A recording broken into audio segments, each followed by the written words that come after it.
여러분 안녕하십니까? 복음화 발전소 이사장 정치우 안드레아입니다. 신앙생활의 꿀답. 지난번에 이제 신앙생활을 꿀팁을 통해서 어떻게 변화를 가져오는 생활을 했는지에 관해서 신앙 체험을 듣는 시간을 가졌죠. 그 영상을 보고 많은 분들이 굉장히 좋은 반응을 가져왔습니다. 뭐 단순한 이야기 같지만 사실은 실천한다는 것이 굉장히 힘든 것이거든요. 근데 그 실천을 함으로 인해서 생겨나는 결과는 또 너무나 우리가 생각한 것보다는 좋은 결과를 가져온다. 신앙은 삶의 구체적인 실천을 통해서 이루어지는 것이다. 제가 늘 말씀드리는 거지만 신앙은 관념이 아니고 생활이다.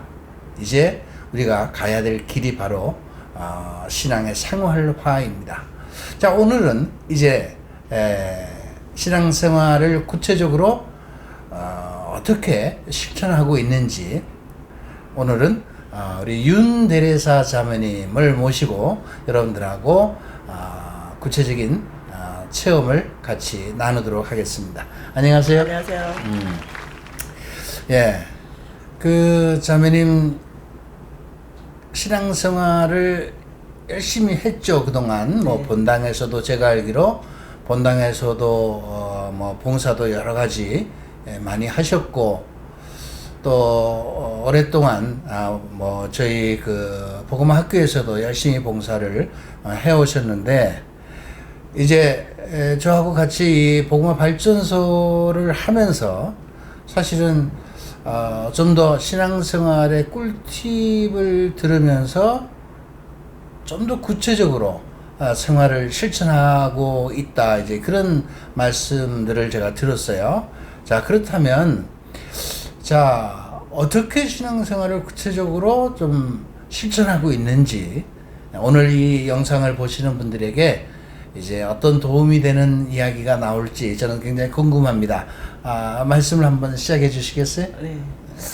저는 오늘 제가 기도 생활을 하는데 그 체계적으로 또 열심히 한다고 하고는 있었지만 또 늘 말씀하시는 것처럼 듣는 기도, 듣고 실천하는 기도가 좀 부족했었어요. 근데 신앙 꿀팁을 통해서 또 저희 선생님께서 항상 하시는 말씀이 실패하면 다시 처음부터 시작하라는 그런 말씀에 용기를 얻어서 한번 실패할 때마다 다시 한번 시작하는 용기를 갖게 되고 또 시작하게 되는 동기가 되었습니다.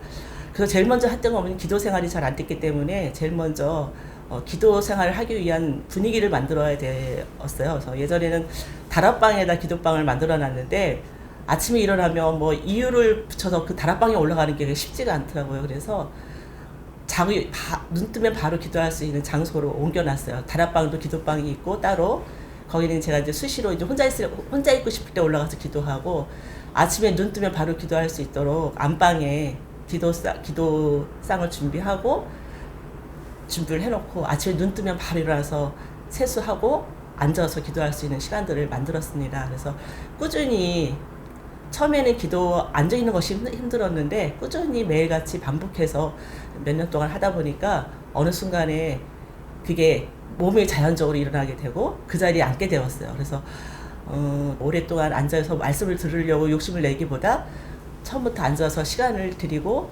그러면서 기도하게 되었는데 묵상기도 하다 보면 간상기도로 넘어가기도 되고 그렇게 되었어요. 근데 처음에 저는 성경 말씀을 통해서 간상기도나 묵상기도를 했었는데 요즘은 어떤 생각이 들었냐면 예수님의 생애가 어떤 생애일까, 그리고 또 우리의 목표가 사랑하는 사람이 되자였는데 예수님의 일생을 통해서 그분이 겪고 있는 일들이 어떤 일일까, 그리고 그것들이 나의 삶과 어떤 연관이 있나 싶어서 시작한 기도가 십자의 길이나 아니면 묵주기도를 그 빛의 신비, 뭐 한의 신비, 빛의 신비, 고통의 신비, 영광의 신비까지 이제 하루 아침에 일어나서 그걸 전체 기도를 합니다. 그래서 잠깐만요. 지금 이제 이게 묵상 기도나 뭐 다른 어떤 기도를 시작하기 전에 중요한 것은 지금 우리 이 영상을 보시는 분들이 잘 새겨 들으셔야 될 점이 있어요.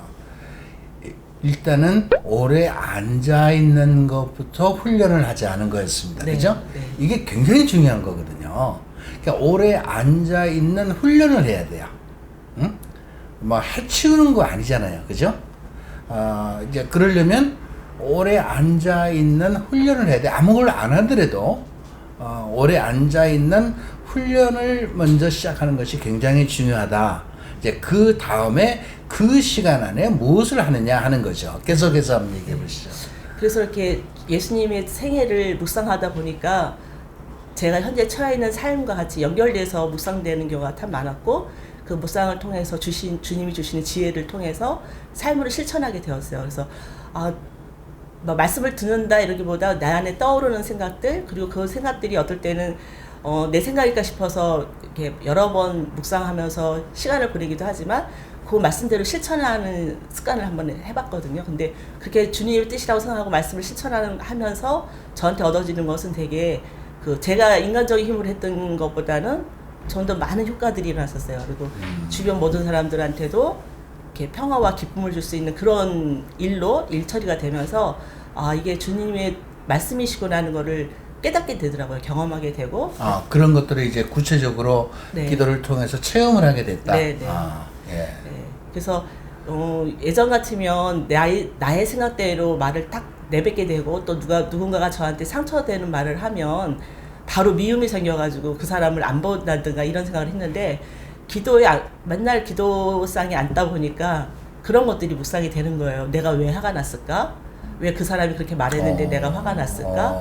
이러면서 나 자신을 들여다보게 되고, 그게 그 사람의 잘못이 아니라 내 안에 있던 어떤 열등감, 뭐 자존심, 뭐 이런 것들이었더라고요. 욕심, 이런 것들을 알게 되고, 근데 그런 것을 알게 되면서부터 진짜 세상 밖에 나가고 싶지 않은 거예요. 제가 너무 싫어서. 근데 그런 시기를 오래 겪었던 것 같아요. 그래요? 나 자신의 아주 밑바닥까지 보는 거. 그게 우리가 이제 기도 생활을 시작하면서 우리가 신앙생활하면서 반드시 거쳐가야 되는 하나의 과정이에요. 그게 하나의 정화 과정이거든요. 그 단계적으로 말하자면 그 과정을 겪으셨다. 근데 어느 정도까지 겪었냐면 기도 생활을 포기하고 싶을 정도로 안 하고 싶다는 생각이 들었어요. 왜냐면 나를 보는 게 너무 싫어서. 근데 그것도 꾹 참고 넘어가다 보니까 그 다음부터 제가 저를 인정하게 되더라고요. 그래서 그럴 수밖에 없었어.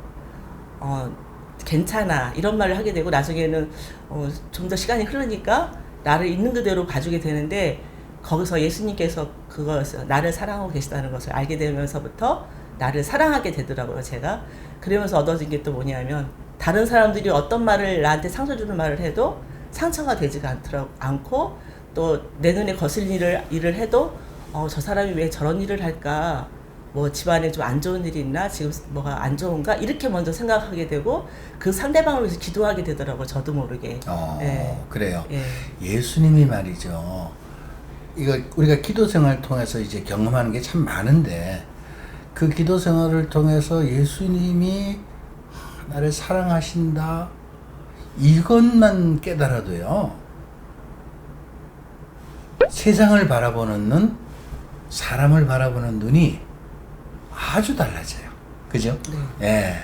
예. 저도 놀랐어요. 제가 이렇게 사랑이 많은 사람이 아닌데 어느 순간부터 그렇게 자연스럽게 그런 일들이 벌어지는 걸 보면서 그 순간 주님께 참 감사하다는 기도를 많이 하게 되고 또 어떤 일을 겪게 되면 먼저 무슨 말을 들어도 예를 들면 제가 최근에 저희 집에 아들 셋인데 막내 아들이 23살이거든요. 근데 연애하는 도중에 좀 그 아기가 생겨서 저한테 와서 얘기하는 시간이 있었는데 제가 그런 일이 일어날까봐 무지 많은 시간을 진짜 투자해서 아이들한테 성교육을 시켰거든요. 근데도 불구하고 일어난 일이어서 제가 그 아들이 나중에 하는 말이 제가 그렇게 오면 인연을 끊을 거라고 얘기를 했대요. 그 전에 성교육을 할 때 그런 식으로 와서 결혼을 하거나 이러면 나하고 인연을 끊겠다 이렇게 말을 했다는 거예요. 그래서 근데 그 친구가 우리 아들이 그 얘기를 하는데 얼굴도 못 들고 막 그 고민을 하는 그 표정을 보면서 그런 아이가 아닌데 그 얘기를 하는데 순간 제가 이 마음속에 화가 올라와야 되는데 화가 안 올라오는 게 너무 신기했어요. 제 마음속에서 어떤 마음이 들리냐면 쟤를 안아주고 축하한다 아빠 됐구나 이렇게 해주라는 그 말씀이 들려서 그렇게 했어요. 근데 아이들이 안고 그 말을 한 순간에 아이가 통곡을 하고 우는 거예요. 그래서 저한테 오는 2주 동안의 가정 동안에 그 여자친구랑 이 아이를 어떻게 할 것인지에 대해서 고민을 하면서 병원을 다녔다는 사실을 알게 되었고 또 그 아이가 나한테 오기까지 무서웠던 거는 내가 내뱉은 말, 너 그러면 인연 끊을 거 했던 그 말 때문에 못 왔다는 그 사실 때문에 놀랐고 그래서 용기 있게 저한테 와준 게 너무 감사했어요. 그래서 여러분 제가 사실은 개인적으로 이렇게 뭐 공개적으로 이런 이야기를 한다는 게 참 이게 쉬운 얘기가 아니에요. 우리 윤대레스 자매님의 이제 막내 아들이죠. 아들이 또 셋이에요. 셋인데 그 제일 막내가 어쨌든 간에 일찍이 이제 교제하던 여자를 만나서 뭐 좀 사고를 쳐서 일찍 아이를 가졌어요. 그래서 어쩔 수 없이 결혼을 하게 된 거예요. 사실은요, 요즘 아이들 같으면요, 그거 뭐 그냥 없던 일로 할 수도 있고 또 뭐라 그러나 그 낙태시킬 수도 있고요. 쉽게 그럴 수 있죠, 요즘 아이들요. 근데 신앙인의 가정이잖아.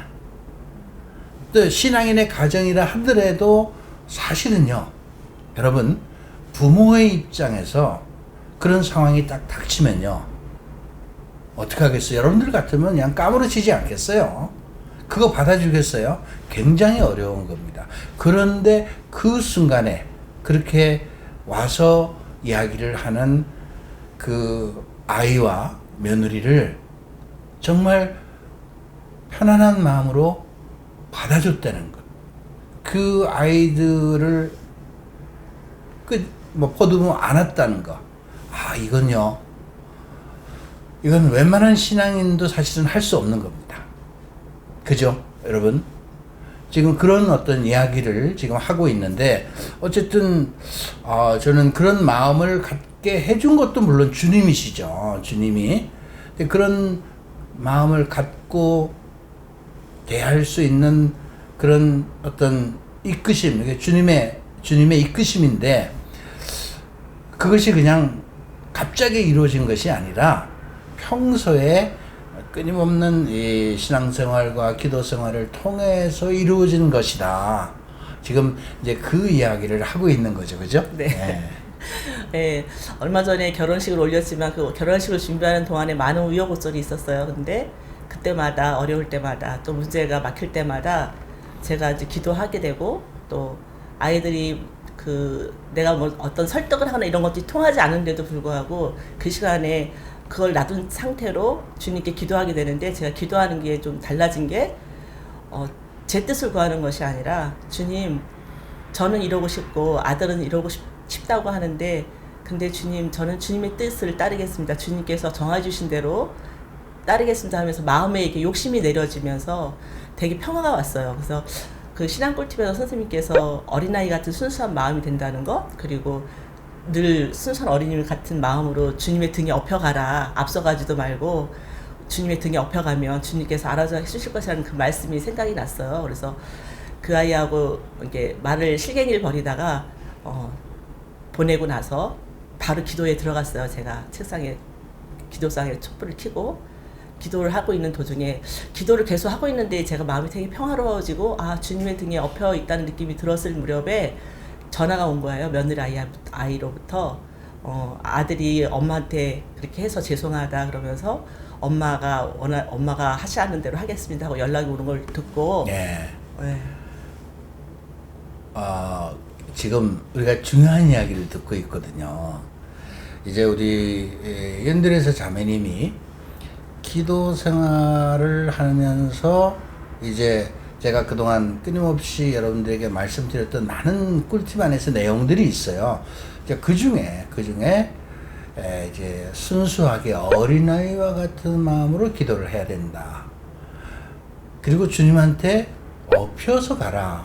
이제 그 내용이 기도의 주제가 된 거죠. 그러니까 그런 말씀을 붙잡고 기도한다는 게 굉장히 중요한 거거든요. 그래서 좀 더 이제 구체적으로 어떻게 그런 말씀들을 붙잡고 기도를 했는지, 그 말씀을 붙잡고 가는 그 말씀의 내용들이 무엇이었는지, 또 그런 말씀을 붙잡고 기도하면서 이루어진 결과들이 어떤 내용이는지, 이 내용은요 다음 시간에 계속해서 말씀을 드리도록 하겠습니다. 오늘은 여기까지 하겠습니다. 감사합니다, 여러분.